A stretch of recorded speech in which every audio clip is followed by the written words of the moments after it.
O RJ Entrevista tem a honra de receber hoje o presidente do Tribunal de Contas do Estado de Pernambuco, conselheiro Valdeci Pascoal. Ele volta a comandar o tribunal 10 anos depois de ter sido presidente do tribunal, não é isso?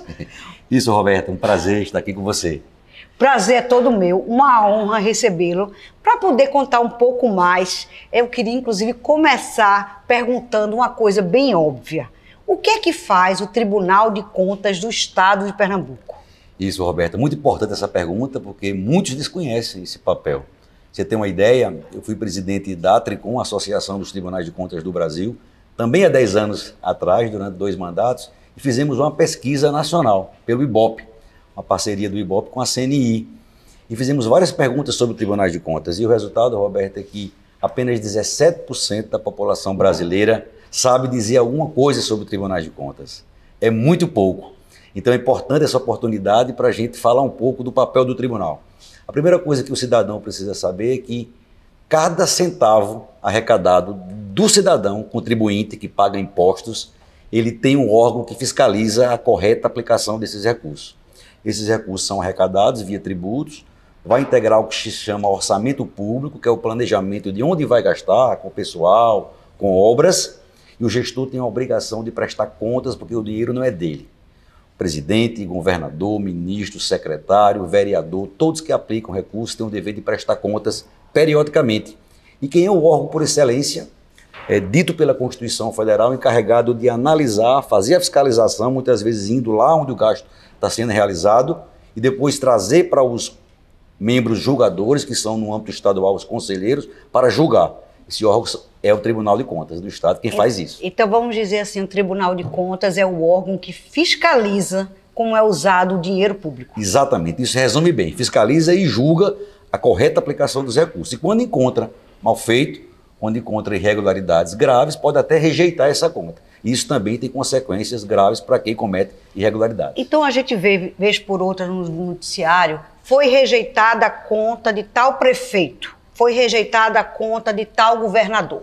Quando acontece isso, ele se torna um ficha suja, que antigamente não dizia, mas não é mais um ficha limpa, é exatamente isso. Esse é um ponto importante, Roberta, porque na verdade o tribunal não rotula com essa adjetivação ficha limpa ou ficha suja. Isso é mais isso é coisa da imprensa. Isso é coisa da imprensa, eu sei, ficou pra gente. Para simplificar. Eu entendo, mas é mais ou menos isso pra gente entender, para que a população entenda. Ele deixa de se tornar realmente uma pessoa com probidade administrativa, porque esse nome é muito complicado para a população. Mas falando assim, de um jeito mais simples, ele deixa de ser um ficha limpa?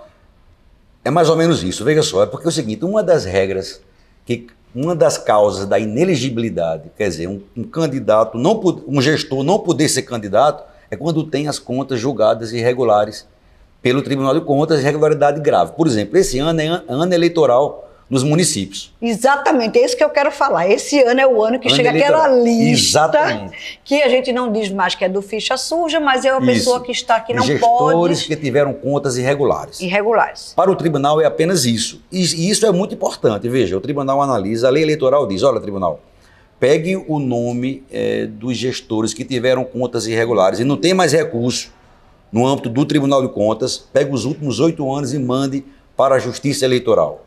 E aí, o próprio Ministério Público Eleitoral ou os partidos políticos, normalmente de oposição, podem ingressar com ações eleitorais para que aquele que teve a conta irregular não possa se candidatar, ou seja, fique inelegível.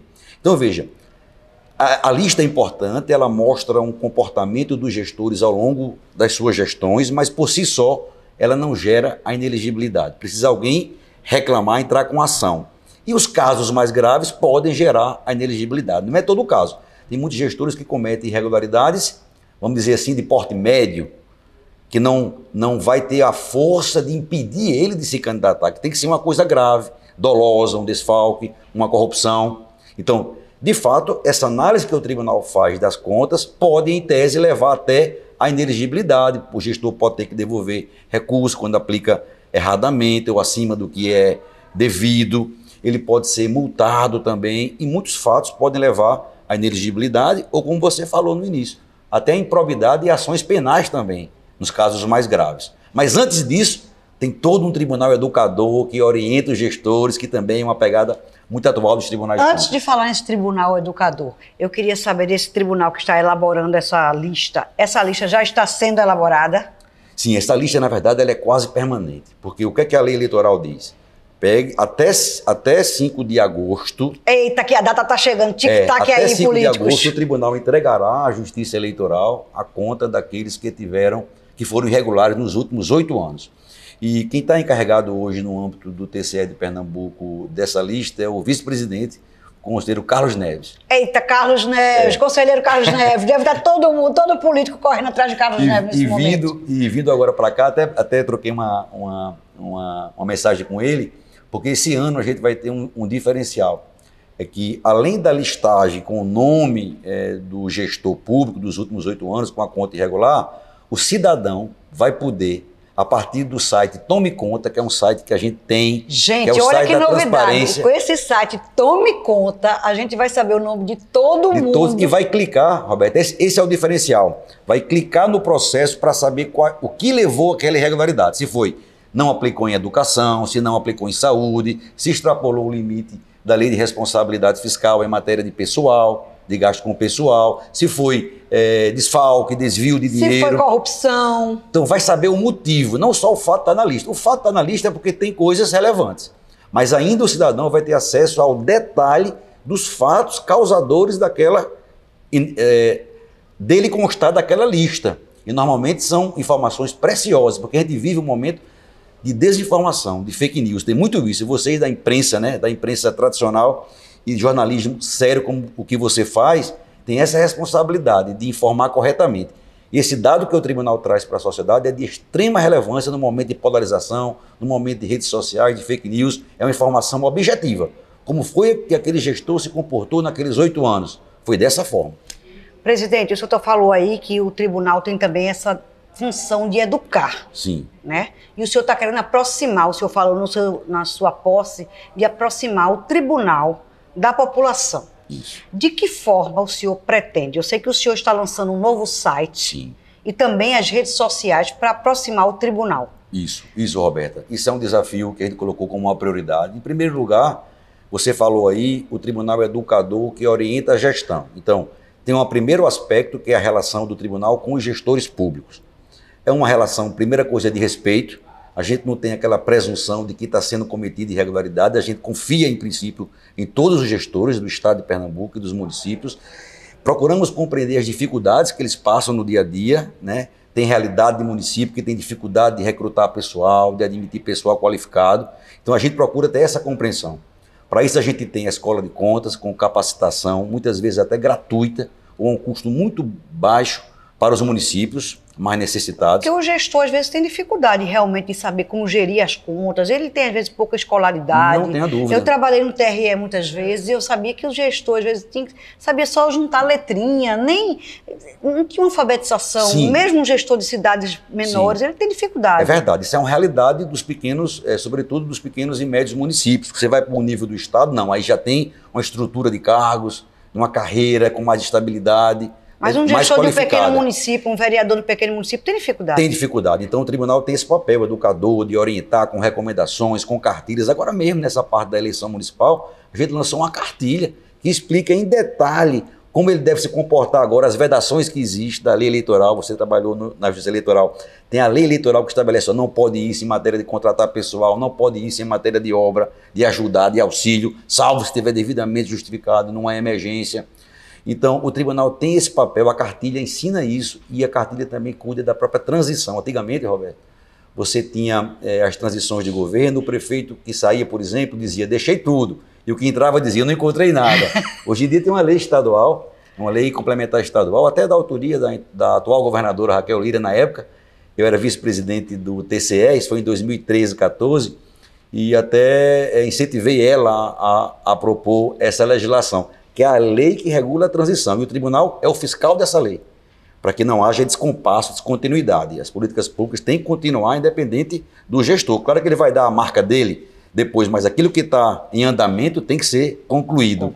Então, essa é a questão. Nós temos a escola de contas, nós temos audiências, nós temos a possibilidade de fazer termos de ajuste de gestão, que é pactuar com o gestor prazos para regularizar irregularidades. Por exemplo, agora acabamos de fazer vários termos de ajustamento de gestão com prefeitos que têm dificuldade na infraestrutura da escola.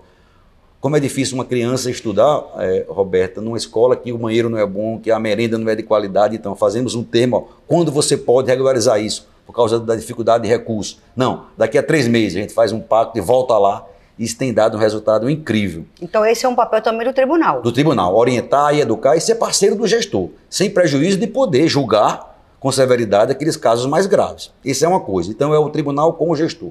E você falou muito bem aí da questão do tribunal com o cidadão. O tribunal existe para fiscalizar os recursos do povo. Veja qual é a lógica. Então por isso que o nosso slogan é Tribunal de Contas do Estado de Pernambuco, a serviço do cidadão. Porque ele fiscaliza ali, um pouco recebe essa delegação da própria Constituição, que foi fruto de uma constituinte democrática. E o recurso é do povo. O recurso que é arrecadado, que vai para o orçamento e que depois se transforma numa despesa, é do povo. Por isso que o tribunal tem essa obrigação de se comunicar diretamente e ser um instrumento de cidadania. Como é que o tribunal vê hoje esses shows que acontecem em vários municípios, alguns com o faturamento de um artista sendo maior até do que a arrecadação do município? Ponto. Esse agora mesmo, nesse ano eleitoral, a gente está com uma atuação muito focada nesses shows, em parceria até com o Ministério Público do Estado. Principalmente nesse período junino. Então, o Ministério Público, a gente apoiou essa iniciativa do Ministério Público do Estado de Pernambuco de criar um painel com shows. Fora isso, o tribunal já colocou nas suas ações prioritárias nesse ano eleitoral a fiscalização dos cachês, da estrutura de palco, Roberta, porque não é só o cachê não, às vezes tem uma estrutura por trás. E a gente daqui uns 2, 3 meses vai lançar um grande painel dentro do Tome Conta, desse portal. Olha aí, gente, vamos olhar esse painel Tome Conta aí. Você pode ingressar no site do TCE e lá vai ter Tome Conta. Lá tem pra gente tomar conta de tudo que esses políticos fazem. O nome é exatamente por isso, porque é o cidadão que vai ter lá todos os dados de receita, de despesa, de shows, de contratos, de fornecedores, tudo tá. Não tem hoje, Roberto, uma matéria da imprensa pernambucana sobre algum ato de gestão de município ou do estado que não lance mão de dados desse Tome Conta.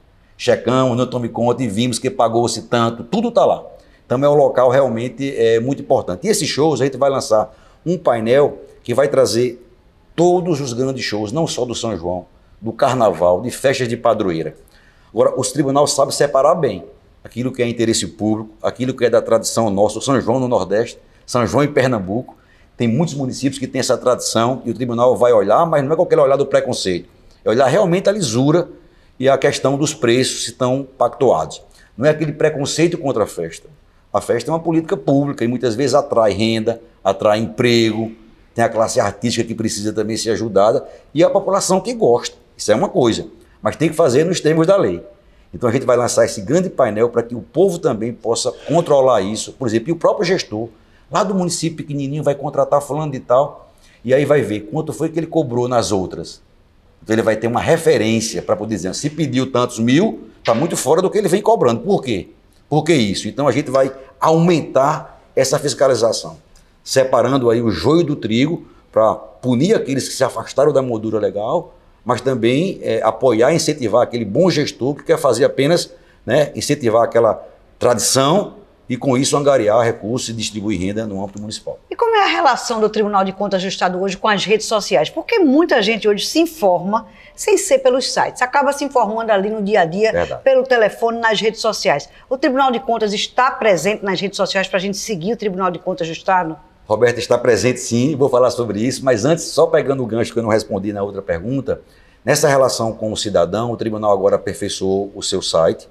E uma das bandeiras que a gente está colocando como prioridade na gestão é a linguagem simples. Existe um movimento hoje mundial e o Brasil está inserido nele, tem até projetos na Câmara Federal tramitando, aprovando essa obrigação das instituições públicas adotarem linguagem simples. Pelo amor de Deus, graças a Deus, presidente, eu fico tão feliz com isso, porque o juridiquês é uma coisa complicada e fica muito restrita ao tribunal. Aí fico muito feliz que o senhor esteja adotando, que o Tribunal de Contas do Estado esteja realmente ciente desta realidade, que a população possa desfrutar de uma linguagem para todos, exatamente. Na verdade, Roberto, é um pouco que vocês já fazem por natureza. A imprensa serve exatamente para trocar em miúdos, né? Trocar em miúdos, exatamente. Trocar em pegar miúdos uma para palavra de um esclarecer. cientista e esclarecer, pegar uma palavra de um médico para esclarecer, a palavra de um Para jurista. chegar onde o povo está. Exatamente. Né? O povo precisa compreender. Então, o tribunal, você falou juridiquês, mas a gente tem um juridiquês forte, porque tudo acaba sendo um processo de contas, mas a gente tem a contabilidade que é técnica, você tem a administração pública que tem Aí que complica mesmo o jornalista, viu? Contabilidade que economia é muito complicado. A gente é a casa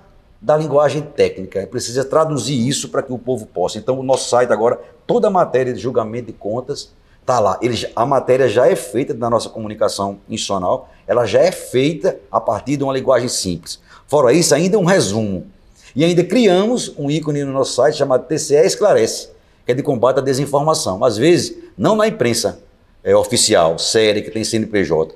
Muitas vezes as redes sociais, o anonimato, coloca a informação errada e a gente agora tem esse local lá que o cidadão vai poder ir e vai ver o esclarecimento, a informação correta prestada pelo tribunal. Até porque, né, como é o tribunal, você sabe que envolve política e um político bota Pode o que ele acha, utilizar. o que ele coloca na rede social o que ele acha, aí o político B coloca como ele interpreta e assim vai, né? É verdade. Porque a gente sabe, verdade. Inclusive eu queria falar sobre inteligência artificial. O tribunal vai realmente se integrar a esse novo método que está ajudando em todas as áreas, inclusive na medicina, e também vai ajudar no tribunal.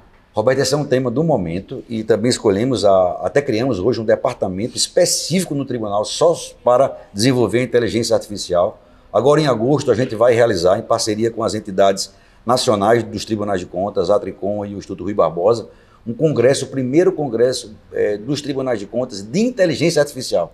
Cada tribunal vai vir aqui em Pernambuco, vai ser no Carro do Sertão. Olha aí, dando em primeira mão, viu, gente? Isso, em agosto.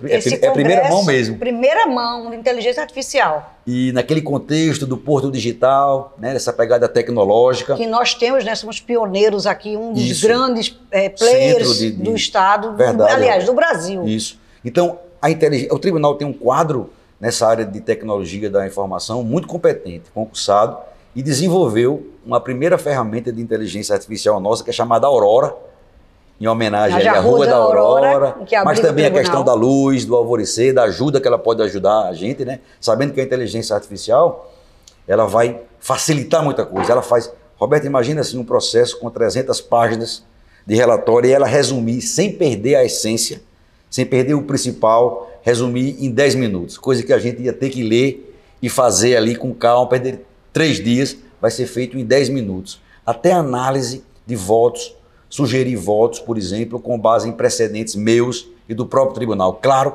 sempre vai precisar do elemento humano. É o ser humano quem tem ali o diferencial, a calibragem final de todo o processo. Mas vai ajudar muito. A gente vai ganhar em produtividade, vai ganhar em facilidade de analisar. Imagina analisar centenas e milhares de dados dos municípios, do estado, isso ser feito no clique. Imagina, é uma evolução tão grande comparável à máquina datilográfica para o computador. Agora a gente precisa se acostumar a esse momento novo, é um processo. A era digital já passou e agora é a inteligência artificial. A era digital já foi e agora a gente está entrando na era da inteligência. Um salto aí. Como foi a era digital, né? Foi um momento, agora estamos na era da inteligência artificial, né? Hoje eu noticiei, inclusive, que vai ter um hospital todo de inteligência artificial na China, todo mundo ficou meio... Olha aí. Mas já tem a cirurgia por robô? Por robô. Que não deixa de ser um aspecto da inteligência artificial. Agora, com relação ao prêmio Hinaldo Sampaio, meu colega Hinaldo Sampaio, um jornalista que trabalhou anos no tribunal... 25 anos. No Tribunal de Contas, e agora vai ter esse prêmio de jornalismo e a gente da categoria se sente muito honrada de estar sendo homenageado, todos nós, né, da categoria sendo homenageados com esse prêmio Hinaldo Sampaio. O que é que significa esse prêmio? Como é que vai ser? Roberto, é o reconhecimento do TCE, o papel da imprensa. A imprensa sempre foi uma parceira do controle. Aliás, a imprensa é controle, né? Não é aquilo de defender. E a imprensa tem um DNA que é de controlar, em nome da população. Então, o tribunal é um parceiro por excelência da imprensa, a partir dos dados que fornece, a imprensa vai e traduz isso numa compreensão jornalística para o cidadão. Então, nós decidimos esse ano criar o prêmio jornalista Hinaldo Sampaio, uma homenagem ao jornalista Hinaldo Sampaio, 25 anos de trabalho ininterrupto, no TCE, fora o que ele prestou de serviço para a imprensa pernambucana, inclusive a imprensa nacional, trabalhou no Globo, em jornais do Sul. Uma referência para a gente. Era meu colega, assim, diário, Maria, parece que eu estou vendo ele na redação comigo lá. Muito inteligente, antenado. E esse prêmio ele vai fazer o quê? Até o meados do segundo semestre a gente vai lançar o edital. Ele vai envolver matérias de todas as mídias, jornais, televisão, redes sociais, na área de cidadania, controle e gestão pública. Matérias importantes que vão se inscrever e vai ter uma premiação com valor até razoável, que vai estimular a apresentação. E para e passo a esse prêmio, que vai ser um marco no âmbito do Tribunal de Contas e da imprensa pernambucana, a gente está criando um curso na Escola de Contas específico para jornalistas, exatamente explicando o papel dos tribunais de contas, o nosso processo, ensinando como o jornalista pode utilizar o Tome Conta, essa ferramenta, e aprofundar a análise de dados. Vamos trazer aí um jornalista que é especialista em ciência de dados da Folha do Estado de São Paulo, não é isso, Felipe?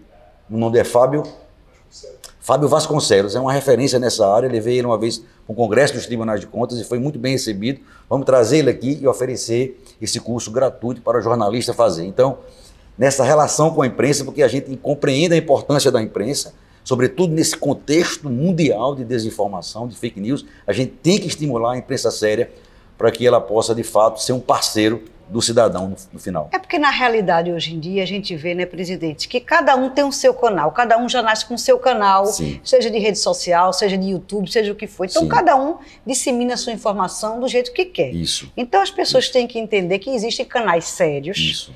E a gente procurar canais sérios para se informar. E se quiser se desinformar, procure qualquer canal por aí.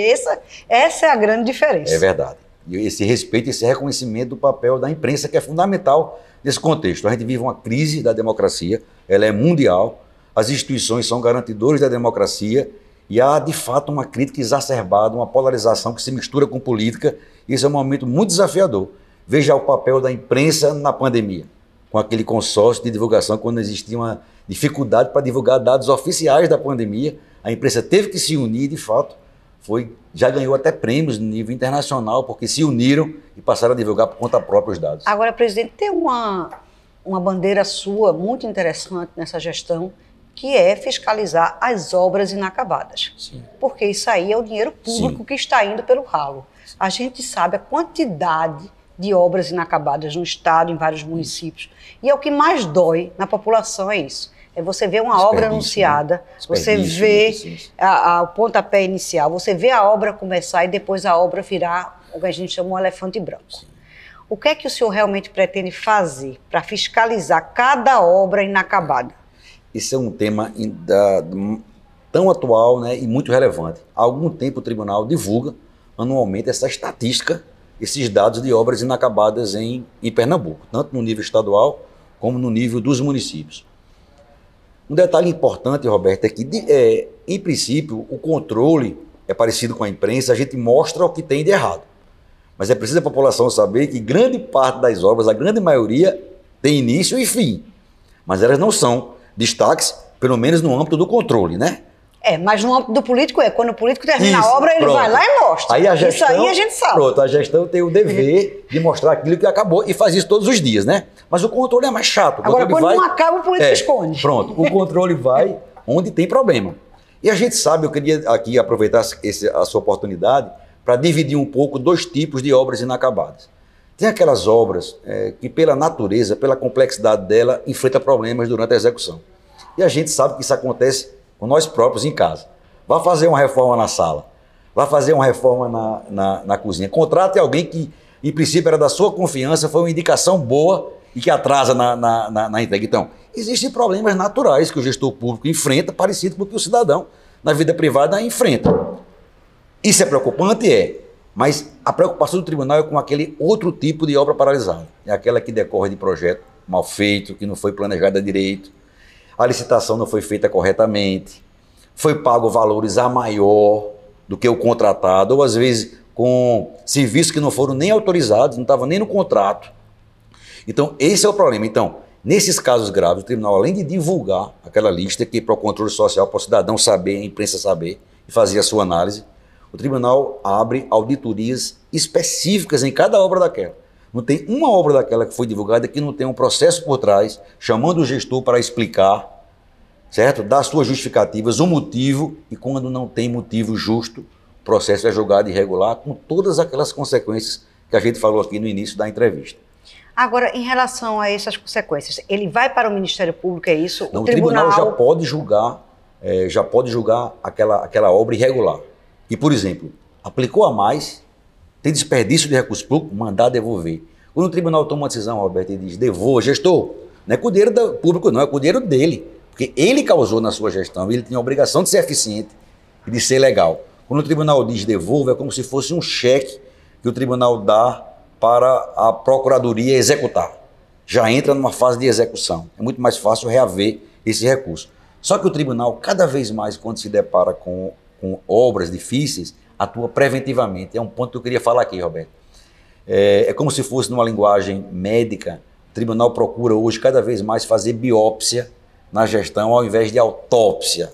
Vamos dizer uma profilaxia, mas também é um nome difícil. É preventivo. É preventivo. É um preventivo. Então, já na licitação, quando o tribunal detecta que tem um problema no projeto, que aquele orçamento que fixou a obra em 100 deveria ser 60, já avisa ao gestor.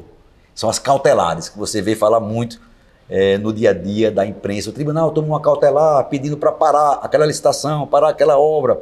Isso com muito cuidado. Porque então o tribunal... tomou medida de prevenção, vamos dizer, cautelar a prevenção. Muitas coisas que não aparecem é porque o tribunal já tomou a prevenção antes. E aquelas que aparecem, depois com regularidade, que não deu para segurar a obra durante a execução e que tem prejuízo ao erário, aí o tribunal abre o processo e determina o ressarcimento. Porque uma coisa é muito mais efetivo prevenir. Mas se não dá para prevenir, vai lá e determina o ressarcimento e aí sim o Ministério Público depois pode entrar até com ação penal e a própria ação de ressarcimento com base nessa decisão do Tribunal de Contas. E com relação hoje ao corpo do tribunal, são 7 conselheiros. Sim. No estado de Pernambuco hoje é um estado enorme, né? Sim. Você tem uma população enorme. E 184 municípios para fiscalizar, inúmeros gestores, né? O senhor acha que é suficiente 7 conselheiros ou já seria a hora de aumentar o número de conselheiros do Tribunal de Contas do Estado? Roberta, na verdade, esse número de membros dos tribunais estaduais é fixado pela Constituição Federal. Diferentemente, por exemplo, do Tribunal de Justiça, onde o número de desembargadores é fixado por uma lei estadual, e você já viu o aumento, né? Com a necessidade. Exatamente. É isso que você está imaginando, né? O judiciário aumenta de vez em quando. Mas o tribunal não. O tribunal é 7 fixado pela Constituição Federal. Só mudaria se houvesse uma emenda à Constituição Federal. E isso não está hoje no horizonte. O que a gente tem feito para suprir esses gargalos? Por exemplo, acabamos de ter hoje no TCE uma reunião apresentando o chamado plenário virtual. O que é o plenário virtual? Hoje em dia você tem os processos que são gerados, construídos pela auditoria, os servidores fiscais do tribunal. Quando tem irregularidades, notifica o gestor para a defesa e sobre para o relator, que são os 7. Tem também os substitutos, que tem mais o dobro de membros, são substitutos, que substitui, foi o que eu fui lá há 18 anos atrás. Certo. E uma das vagas vem do auditor substituto conselheiro, e outra do Ministério Público de Contas, que hoje é o conselheiro Disseu. Então a gente criou, então você tem as sessões de julgamento, que tem 2 sessões, tem 3 sessões. Primeira Câmara na terça, o pleno, que são os recursos, na quarta, e a sessão da segunda Câmara na quinta. Então, estamos criando agora o plenário virtual, o que é isso? Como o Supremo já tem, como o TCU já tem, você vai poder analisar no seu gabinete o voto e já vai colocar no sistema e aquilo vai gerar uma agilidade, o advogado já coloca a defesa oral, tudo de forma eletrônica, como o Supremo vem fazendo por recomendação do próprio CNJ. Então isso vai dar um ganho de produtividade na gente, vai dar mais rapidez e vai diminuir esse impacto que tem de processos que chegam novos com essa limitação de membros. Ô, presidente, com relação à sua gestão, 2 anos aí que o senhor tem, o que é que o senhor quer deixar de legado quando terminar a gestão Valdeci Pascoal, a segunda gestão Valdeci Pascoal? Sim. Eu acho que tem a ver com a primeira pergunta que você fez, o papel do tribunal. Eu queria que o cidadão conhecesse melhor o tribunal. A gente tem essa percepção, Roberta, de quem passa a conhecer mais de perto o tribunal, passa a respeitar mais. Um grande desafio que tem das instituições públicas no Brasil hoje é a confiança. Você pode discordar. Eu discordo do TCE em relação a essa decisão, eu conheço alguma coisa dessa área, eu decidiria diferente, ok, isso está valendo. Mas você confiar na instituição, saber que houve uma decisão nessa linha ou na outra linha, que não foi por causa de outros artifícios. e sim porque por causa de compreensão. Porque, na verdade, essa área jurídica nossa, que trabalha com leis e com fatos, tem um âmbito que é interpretativo. Se eu der aqui um fato para a Roberta analisar, um caso concreto, você pode ter uma opinião e eu ter uma outra, e as duas serem razoáveis. Não é matemática exata, porque tem um subjetivismo. Por exemplo, naquela compreensão da realidade de um município pequeno. Você pode ter um jogador mais sensível, que já teve uma experiência de gestão e é mais empático, vamos dizer assim, e o outro mais rigoroso, uma visão mais tecnicista, que vai ter um voto diferente. Ambos são votos razoáveis. Então, que a população possa, a partir desses anos, compreender melhor o Tribunal de Contas e ter cada dia mais confiança no TCE. Esse é o meu propósito. Presidente, muito obrigada pela Obrigado, entrevista. Roberto, prazer. Sucesso aí na sua gestão. E estamos lá para o prêmio, a entrega do prêmio Hinaldo Sampaio. Muito obrigado, Roberta. Parabéns pelo seu trabalho. Obrigada. Este programa foi um oferecimento da Copergás, Companhia Pernambucana de Gás de Pernambuco, que leva gás a 32 municípios do estado de Pernambuco.